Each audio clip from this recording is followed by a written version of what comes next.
روزانہ یہ ایک تسبیح پڑھو، یہ تسبیح قبر کی سختی کو روکتی ہے، جہنم سے بچاتی ہے، ماں باپ کی بخشش کا ذریعہ بنتی ہے، اولاد پر کوئی بھی کسی قسم کی مصیبت نہیں آنے دیتی، قضا نمازیں معاف ہو جاتی ہیں اور اللہ تبارک و تعالیٰ کو راضی کرتی ہے۔ محرم کے بابرکت ایام میں یہ تسبیح ضرور پڑھ لینا۔ وہ تسبیح یہ ہے: بسم اللہ الرحمن الرحیم۔ ناظرین کرام، آج کی اس معلوماتی ویڈیو میں ایک ایسی تسبیح ہم آپ کو بتائیں گے کہ جو قبر کی ہولناکیوں کو روکتی ہے، یہ تسبیح جہنم کی آگ سے بچا لیتی ہے۔ یہ عمل اتنا بابرکت عمل ہے کہ جس کے بھی نصیب میں یہ عمل آ جائے تو رب تعالیٰ پھر اس سے راضی ہو جاتا ہے۔ یہ تسبیح اتنی بابرکت تسبیح ہے کہ اگر ماں باپ دنیا سے رخصت ہو چکے ہوں تو ان کی قبروں میں روشنی اور مغفرت کا سبب بنتی ہے۔ اولاد پر کوئی مصیبت آنے والی ہو تو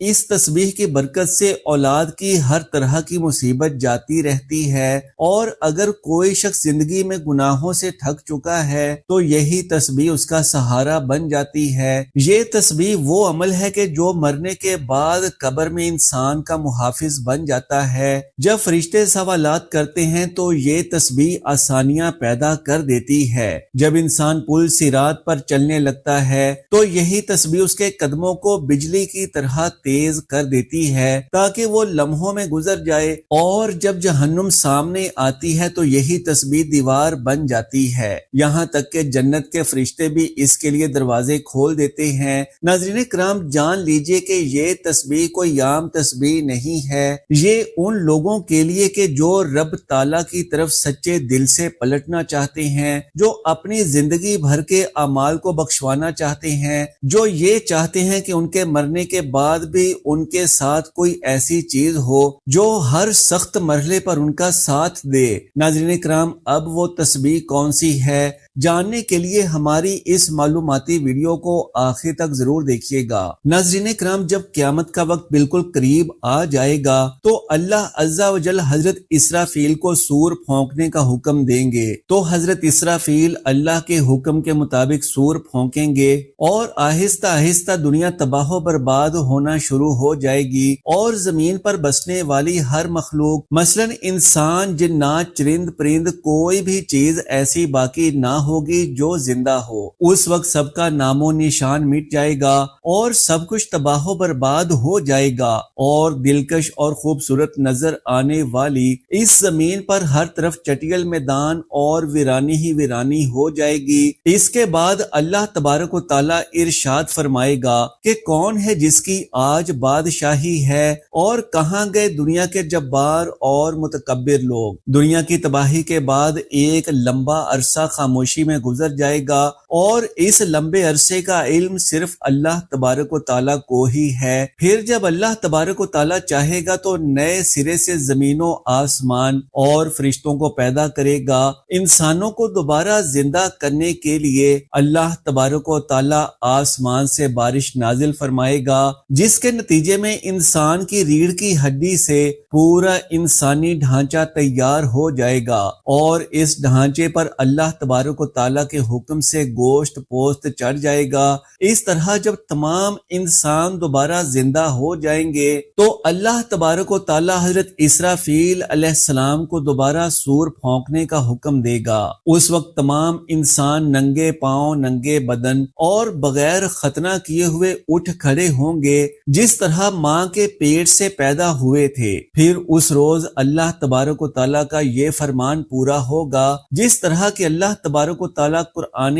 پاک میں ارشاد فرماتا ہے، اور تم لوگ فردن فردن ہمارے پاس حاضر ہوں گے جس طرح ہم نے تمہیں پہلی مرتبہ پیدا کیا تھا۔ محترم ناظرین، سب سے پہلے حضرت محمد مصطفیٰ صلی اللہ علیہ وآلہ وسلم اپنی قبر انور سے باہر تشریف لائیں گے، پھر حضرت عیسیٰ علیہ السلام اور پھر دیگر انبیاء کرام اپنی قبروں سے باہر تشریف لائیں گے، اور اس کے بعد شہداء کرام اور اللہ تبارک و تعالیٰ کے نیک بندے اور اہل ایمان اٹھیں گے۔ اس دن کافر، مشرک اور منافق لوگ اپنے اپنے اعمال کے مطابق ہی اپنی قبروں سے زندہ اٹھیں گے۔ کوئی اندھا ہوگا، کوئی بہرا ہوگا تو کوئی لنگڑا ہوگا، اور کسی کو چونٹی کی شکل میں اٹھایا جائے گا، اور کوئی شخص اپنے اعمال کے مطابق سر کے بل اٹھایا جائے گا۔ اس دن کافر اس غیر متوقع زندگی کے مناظر دیکھ کر شدید خوف اور غم کے اندر مبتلا ہو جائیں گے،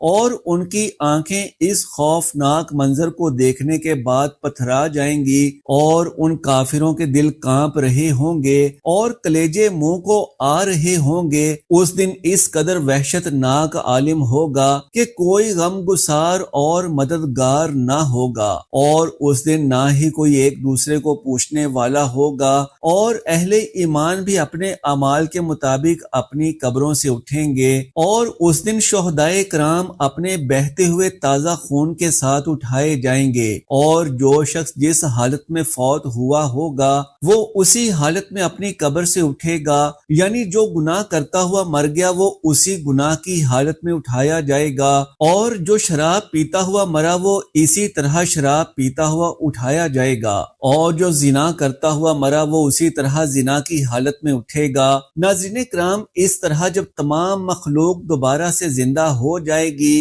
اور اپنی اپنی قبروں سے باہر نکل آئے گی، پھر اس کے بعد قبروں سے اٹھتے ہی ہر انسان پر 2 فرشتے مقرر کر دیے جائیں گے، اور وہ فرشتے تمام لوگوں کو میدان حشر میں پہنچا دیں گے۔ یہاں یہ بات بھی جان لیجئے کہ میدان حشر ملک شام کے علاقے میں قائم کیا جائے گا، اور سبھی لوگوں کو اپنی اپنی قبروں سے اٹھ کر اس میدان میں جانا ہوگا، اور کفار میں جو لوگ اندھے اٹھیں گے وہ ٹھوکریں کھاتے اور گرتے پڑتے ہوئے اس میدان حشر میں پہنچیں گے، اور جو لوگ چیونٹیوں کی طرح چیونٹیوں کے جسم میں اٹھیں گے وہ دوسرے لوگوں کے پیروں تلے روندے جا رہے ہوں گے، اور جو لوگ سر کے بل اٹھائے جائیں گے وہ لوگ انتہائی ذلت اور رسوائی کے عالم میں میدان محشر میں پہنچیں گے، اور بعض کافروں پر آگ مسلط کر دی جائے گی جو ان کافروں کو ہانک کر میدان حشر کی طرف لے جائے گی،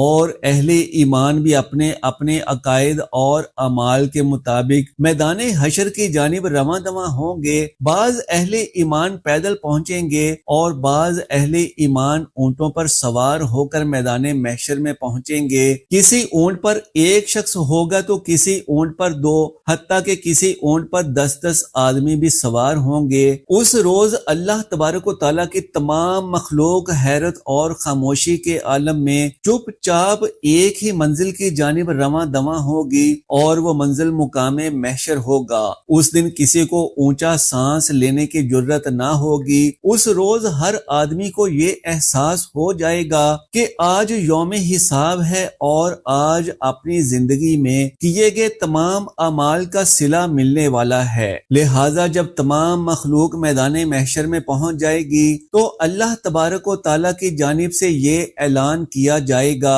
وَامْتَازُوا الْيَوْمَ أَيُّهَا الْمُجْرِمُونَ، کہ اے مجرموں آج کے دن الگ الگ ہو جاؤ۔ لہٰذا اس وقت تمام لوگ الگ الگ گروہوں میں تقسیم ہو جائیں گے، اور کافر اور مشرک لوگ اپنی زندگی میں جس جس چیز کی پوجا کیا کرتے تھے اور جس کو اپنا خدا مانتے تھے وہ اسی گروہ میں شامل ہو جائیں گے، جبکہ دوسری جانب ایمان والوں کو ان کے عقائد اور اعمال کے مطابق الگ الگ گروہوں میں تقسیم کر دیا جائے گا۔ علماء کرام اپنے جیسے دوسرے علماء کے ساتھ ہو جائیں گے، اور نیک لوگ نیک لوگوں کے ساتھ، عابد لوگ عابدوں کے ساتھ، اور متقی لوگ متقین کے ساتھ شامل ہو جائیں گے، اور شہداء دوسرے شہداء کے ساتھ، اور مجاہدین مجاہدین کے ساتھ ہو جائیں گے۔ الغرض جو کوئی جس کے ساتھ محبت کرتا ہوگا اور جن اعمال کے ذریعے سے اس نے اپنی زندگی گزاری ہوگی وہ اسی گروہ میں شامل ہو جائے گا۔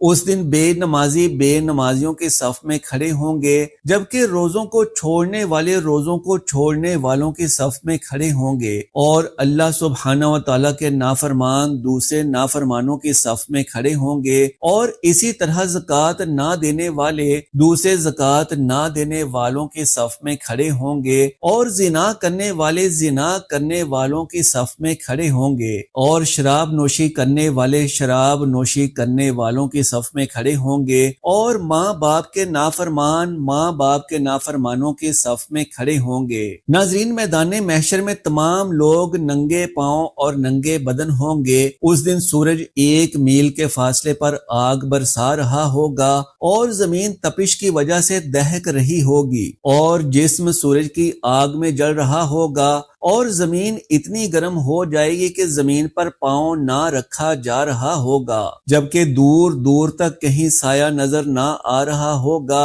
اور لوگ اپنے اپنے عقائد اور اعمال کے مطابق اپنے اپنے پسینوں میں ڈبکیاں لگا رہے ہوں گے۔ کچھ لوگ اپنے گناہوں کے مطابق ٹخنوں تک پسینے میں ڈوبے ہوں گے اور کچھ لوگ سینے تک، جبکہ کچھ لوگ اپنے اعمال کے مطابق پورے کے پورے پسینے میں ڈبکیاں لگا رہے ہوں گے۔ ناظرین کرام، حشر کا یہ خوفناک دن 50,000 سال کا ہوگا، اور لوگ بھوک پیاس اور گرمی کی حالت میں 50,000 سال کھڑے رہیں گے، اور تمام لوگ تنگ آ کر اللہ عز و جل کی بارگاہ میں عرض کریں گے، یا رب العالمین، ہمیں اس مصیبت سے نجات عطا فرما، چاہے ہمیں جہنم میں ڈال دے۔ یہ بھی جان لیجئے کہ آج سورج کا ہماری زمین سے فاصلہ 9 کروڑ 30 لاکھ میل ہے۔ اس کے باوجود جون اور جولائی کے مہینے میں زمین اس قدر گرم ہو جاتی ہے کہ 1 منٹ کے لیے بھی زمین پر ننگے پاؤں کھڑے ہونا محال ہوتا ہے۔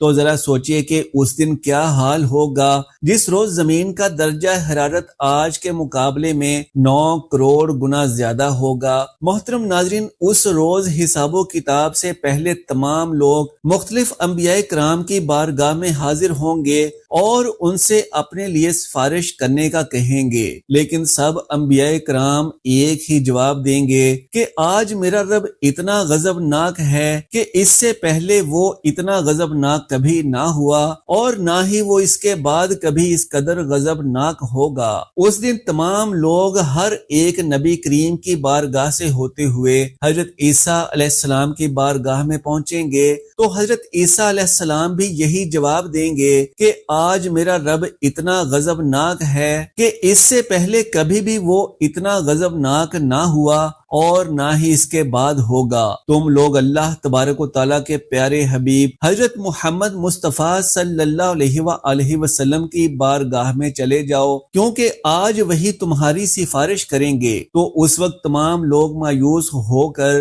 نبی آخر الزمان حضرت محمد مصطفیٰ صلی اللہ علیہ وآلہ وسلم کی بارگاہ میں حاضر ہوں گے اور آپ کی بارگاہ میں عرض کریں گے، یا رسول اللہ صلی اللہ علیہ وآلہ وسلم، آپ اللہ کے پیارے رسول ہیں اور خاتم الانبیاء ہیں، آپ دیکھ رہے ہیں کہ ہماری کیا حالت ہو چکی ہے، آپ اپنے رب کے حضور ہماری سفارش کر دیجئے کہ وہ ہمارے حساب و کتاب کا آغاز فرمائے اور ہمارے گناہوں کو بخش دے۔ تو اس وقت اللہ سبحانہ و تعالیٰ کے پیارے حبیب حضرت محمد مصطفیٰ صلی اللہ تعالیٰ علیہ وآلہ وسلم ارشاد فرمائیں گے کہ آج کے دن سفارش کے لائق صرف میں ہی ہوں۔ چنانچہ اس وقت حضرت محمد صلی اللہ علیہ وآلہ وسلم کو مقام حشر سے شفاعت کے بلند ترین مقام محمود تک پہنچا دیا جائے گا، جو جنت میں عرش الہی کے نیچے ہوگا، اور وہاں پہنچ کر حضور پاک صلی اللہ علیہ وآلہ وسلم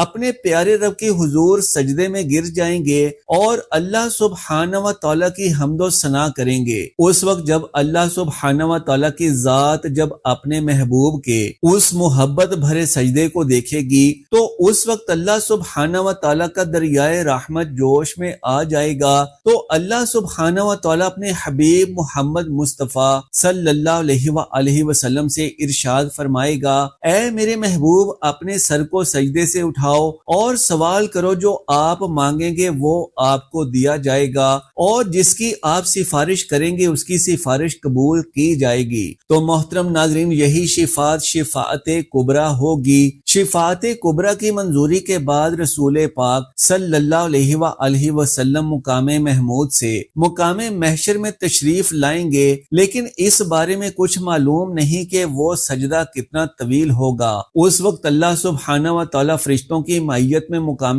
محشر میں اجلال فرمائیں گے اور جلوہ افروز ہوگا۔ اس وقت تمام فرشتے زمین کے کناروں پر کھڑے ہوں گے، جبکہ 8 فرشتے اللہ سبحانہ و تعالیٰ کا عرش الہی اٹھائے ہوئے ہوں گے، اور اس وقت اللہ سبحانہ و تعالیٰ کی عظیم الشان عدالت قائم ہوگی، اور اللہ سبحانہ و تعالیٰ اپنے فرشتوں کو حکم دے گا کہ تمام لوگوں کو ان کے نامہ اعمال دے دیے جائیں۔ اس دن اہل ایمان والوں کو سامنے کے ہاتھ کی طرف سے نامہ اعمال دیا جائے گا، اور اس دن کفار اور مشرکین کو پیچھے کی طرف سے بائیں ہاتھ میں نامہ اعمال دیا جائے گا۔ اس نامہ اعمال پر نظر ڈالتے ہی ہر انسان کے سامنے اس کی زندگی کے تمام کرتوت اس کے سامنے آ جائیں گے، اور اپنی زندگی میں کیے گئے تمام کرتوتوں کی تمام یادیں تازہ ہو جائیں گی، اور اس دن اہل ایمان کے روشن چہرے کچھ اور بھی روشن اور تر و تازہ ہو جائیں گے، اور تمام اہل ایمان خوشی کے عالم میں دوسرے اہل ایمان کو اپنا اپنا نامہ اعمال دکھائیں گے، جیسا کہ اللہ سبحانہ و تعالی اس منظر کی جانب اشارہ کرتے ہوئے قرآن پاک میں ارشاد فرماتا ہے، اور لوگ کہیں گے کہ آؤ اور میرا نامہ اعمال پڑھو، اور اس دن کفار اور مشرکین کے چہروں کی سیاہی میں کچھ اور بھی اضافہ ہو جائے گا، ذلت ان کے چہروں پر چھا جائے گی، حسرت اور ندامت سے وہ اپنے چہروں کو چھپائیں گے، اور تمام کفار اور مشرکین کہیں گے اے کاش آج ہمیں اپنا نامہ اعمال نہ دیا جاتا، اور کاش کہ میں یہ نہ جانتا کہ میرا نامہ اعمال اور حساب و کتاب کیا ہے۔ کفار اور مشرکین بار بار اپنے نامہ اعمال کو دیکھیں گے اور تعجب سے کہیں گے کہ یہ کیسا عجیب و غریب نامہ اعمال ہے کہ اس میں ہر چھوٹا بڑا عمل لکھا ہوا ہے، ہائے ہماری کم بختی،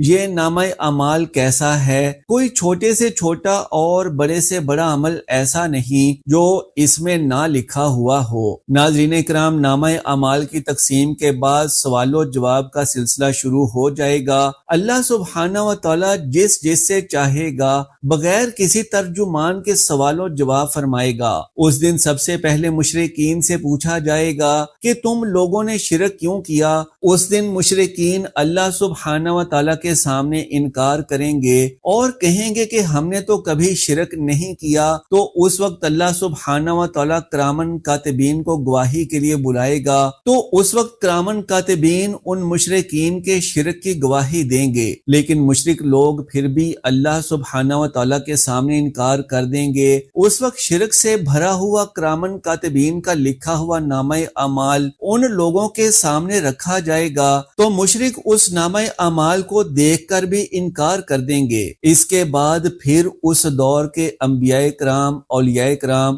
اور علماء کرام کو گواہی کے لیے بلایا جائے گا، تو وہ بھی ان کے شرک کی گواہی دیں گے، لیکن وہ بدبخت مشرک لوگ ان کی گواہی کا بھی انکار کر دیں گے۔ اس کے بعد پھر وہ جگہ جہاں انہوں نے شرک یا کفر کیا تھا اس جگہ کو گواہی کے لیے بلایا جائے گا، اور وہ جگہ مشرکین کے شرک کی گواہی دے گی، لیکن مشرک لوگ اس کا بھی انکار کر دیں گے، اور مشرک لوگ اللہ سبحانہ و تعالیٰ کی طرف مخاطب ہو کر کہیں گے کہ اے اللہ، کیا تم نے اپنے بندوں کو ظلم سے پناہ نہیں دی؟ تو اللہ سبحانہ و تعالیٰ ارشاد فرمائے گا کہ ہاں، میں نے اپنے بندوں کو ظلم سے پناہ دی ہے۔ تو مشرکین اللہ کی بارگاہ میں التجا کریں گے کہ آج ہم اپنی ذات کے علاوہ کسی کی گواہی کو قبول نہیں کریں گے۔ چنانچہ اس وقت اللہ سبحانہ و تعالیٰ مشرکین کی زبانوں پر مہر لگا دیں گے اور ان کے اعضاء کو بولنے کا حکم دے گا، تو اس وقت مشرکین کے تمام اعضاء یہ گواہی دیں گے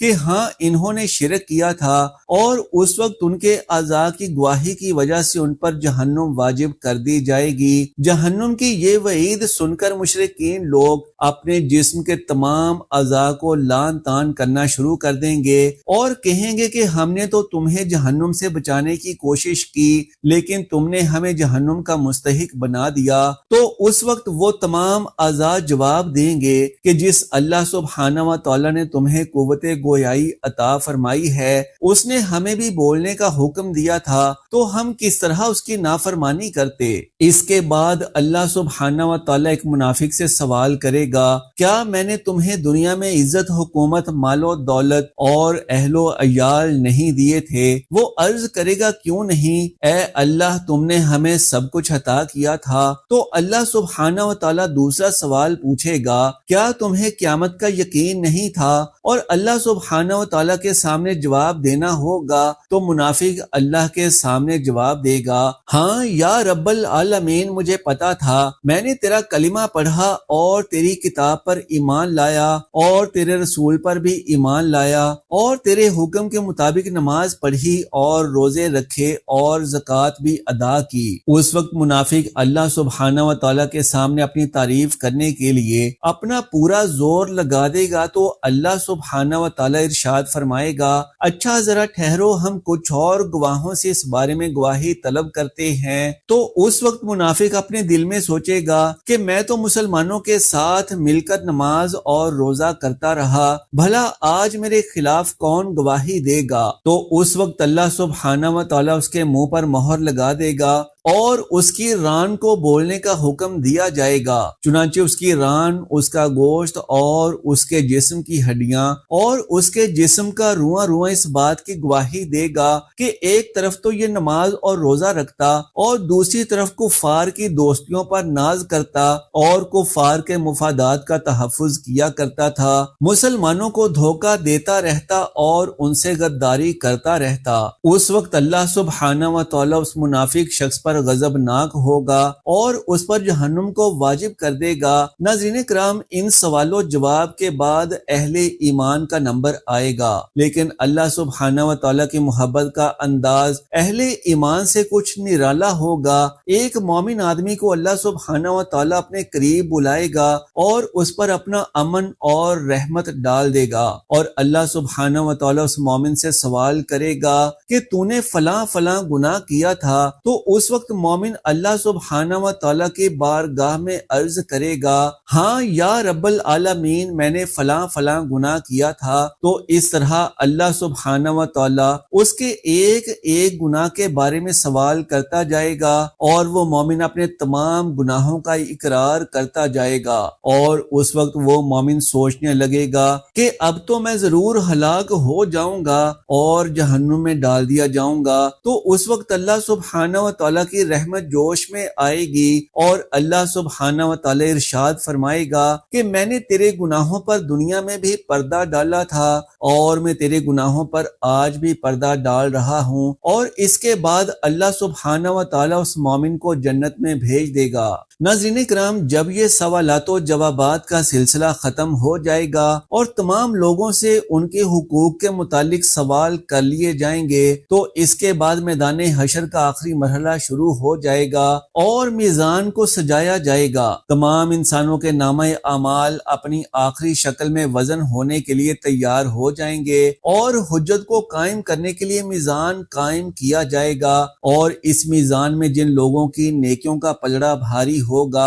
وہ لوگ کامیاب لوگ ہوں گے، اور جن لوگوں کے گناہوں کا پلڑا بھاری ہوگا وہ لوگ ناکام ترین لوگ ہوں گے۔ اس دن جو کامیاب لوگ ہوں گے وہ جنت میں چلے جائیں گے، اور جو ناکام لوگ ہوں گے اور جن کے گناہوں کا پلڑا بھاری ہوگا وہ جہنم میں داخل کر دیے جائیں گے۔ ناظرین کرام، جان لیجئے کہ حضرت ابو درداء رضی اللہ تعالی عنہ فرماتے ہیں کہ نبی کریم صلی اللہ علیہ وآلہ وسلم نے فرمایا، کیا میں تمہیں ایسے عمل نہ بتاؤں جو تمہارے سب اعمال میں بہتر ہوں، تمہارے رب کے نزدیک سب سے پاکیزہ ہے، یہ عمل تمہارے درجات کو سب سے زیادہ بلند کرنے والا ہے، تمہارے لیے سونا چاندی خرچنے سے بہتر ہے، تمہارے لیے دشمن سے لڑنے اور شہادت پانے سے بھی افضل ہے۔ صحابہ رضوان اللہ عنہم نے عرض کی، ضرور بتائیں، تو آپ صلی اللہ علیہ وآلہ وسلم نے فرمایا، وہ عمل اللہ تبارک و تعالیٰ کا ذکر ہے۔ ناظرین کرام، غور کیجئے کہ نبی کریم صلی اللہ علیہ وآلہ وسلم نے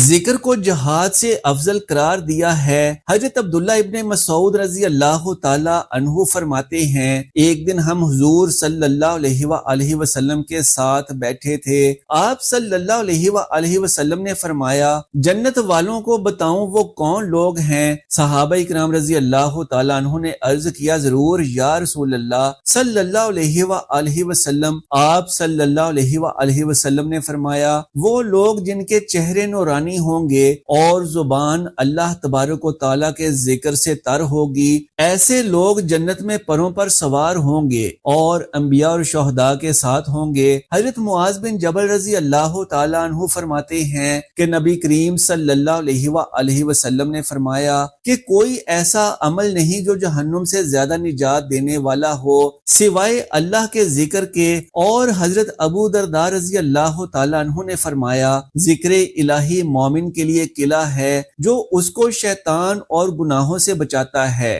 ناظرین، کیا ہم نہیں چاہتے کہ ہماری زندگی میں بھی سکون اور اطمینان ہو، ہمارے بچے بھی نیک ہوں، ہمارے والدین کی مغفرت ہو، ہماری قبریں جنت کے باغوں میں سے باغ ہوں؟ کیا ہم نہیں چاہتے کہ جب سب چھوڑ جائیں تو اللہ تبارک و تعالی ہمارے ساتھ ہو؟ تو بس پھر اس تسبیح کو اپنا لیں، دل سے اپنا لیں، صرف زبان سے ہی نہیں بلکہ دل سے بھی اس کلمے کو اپنا لیں۔ قرآن کہتا ہے کہ پس میرے ذکر کو یاد رکھو، میں تمہیں یاد رکھوں گا۔ جب بندہ اللہ تبارک و تعالیٰ کو یاد کرتا ہے تو اللہ اپنے بندے کو یاد کرتا ہے، اور جسے اللہ یاد کرتا ہے تو پھر اس پر کسی بھی طرح کی مصیبت کا سایہ نہیں پڑتا۔ ناظرین کرام، اب آپ کو بتاتے ہیں کہ وہ کون سی تسبیح ہے کہ جسے پڑھنے سے جہنم کی ہر سختی آسان ہو جاتی ہے، قبر کی ہولناکیوں سے حفاظت ہوتی ہے، ماں باپ کی بخشش کا ذریعہ بنتی ہے، اولاد کی ہر طرح کی مصیبت کو دور کر دیتی ہے۔ جان لیجئے کہ وہ تسبیح ایسے کلمات ہیں کہ جن کے بارے میں نبی کریم صلی اللہ علیہ وآلہ وسلم نے فرمایا کہ یہ کلمات میرے لیے دنیا ما فیہا سے بہتر ہیں۔ یہ وہ کلمات ہیں کہ جن کے ذریعے قبر کے اندھیرے روشنی میں بدل جاتے ہیں، اور یہ وہ ذکر ہے کہ جس کی وجہ سے قیامت کے روز میزان میں وزن بھرا جاتا ہے۔ جو بھی شخص ان کلمات کو 100 مرتبہ روزانہ پڑھے گا تو اللہ تبارک و تعالیٰ اس کے والدین کی قبریں روشن فرما دیتا ہے، اور سب سے بڑھ کر یہ کہ اللہ تبارک و تعالیٰ اس شخص سے راضی ہو جاتا ہے۔ جان لیجئے کہ وہ کلمہ تیسرا کلمہ ہے، بسم اللہ الرحمن الرحیم، سبحان اللہ والحمد للہ ولا الہ الا اللہ واللہ اکبر ولا حول ولا قوت الا باللہ العلی العظیم، جس کا ترجمہ یوں ہے، پاک ہے اللہ تعالیٰ، تمام تعریف اللہ جل شانہ کے لیے ہے، اس کے سوا کوئی معبود برحق نہیں ہے، اللہ تعالیٰ سب سے بڑا ہے۔ گناہوں سے بچنے کی طاقت اور نیک کام کرنے کی قوت اللہ تعالیٰ کی طرف سے ہے جو بلند اور عظمت والا ہے۔ ناظرین کرام، جان لیجئے کہ یہ کلمات جنت کے خزانے ہیں۔ ناظرین کرام، جان لیجئے کہ آپ نے ان کلمات کو 100 مرتبہ پڑھنا ہے، اور کوشش کریں کہ جب بھی ان کلمات کو پڑھیں تو باوضو ہو کر پڑھیں، اور اول و آخر ایک مرتبہ درود پاک پڑھ لیں۔ ناظرین کرام، یہ کلمات کوئی عام کلمات نہیں ہیں بلکہ یہ روح کی غذا ہیں، یہ دل کو بیدار کرتے ہیں اور انسان کو دنیا اور آخرت کی ہر مصیبت سے بچاتے ہیں۔ اللہ تبارک و تعالیٰ سے دعا ہے کہ نیکی کی بات کو سننے، سمجھنے اور اس پر عمل کرنے کی طاقت و توفیق مرحمت فرمائے، میرا سنانا اور آپ کا سننا قبول و منظور فرمائے، آمین یا رب العالمین۔ ناظرین کرام، آخر میں آپ سے درخواست ہے کہ میری آج کی اس معلوماتی ویڈیو کو لائک اور شیئر کر دیجئے، اور ہمارے اسلامی و اصلاحی چینل کو سبسکرائب کر لیجئے۔ جزاک اللہ خیرن کثیرا، اللہ ہم سب کا حامی و ناصر ہو۔